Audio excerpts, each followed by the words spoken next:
480 metre ಉದ್ದದ ಒಂದು ರೈಲು ಒಬ್ಬ ವ್ಯಕ್ತಿಯನ್ನು ದಾಟಲು ಎಷ್ಟು ಸೆಕೆಂಡ್ ತೆಗೆದುಕೊಳ್ಳುತ್ತದೆ?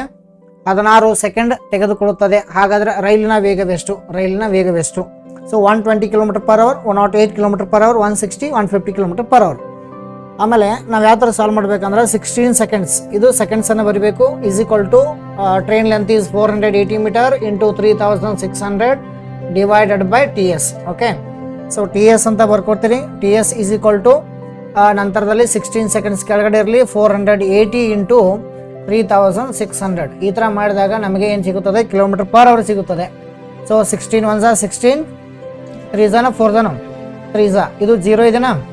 ಏನು ಮಾಡ್ಬೇಕದು? ಇಲ್ಲಿ 30 ಬರಿಬೇಕಷ್ಟೆ. 36 3 ಎಷ್ಟು?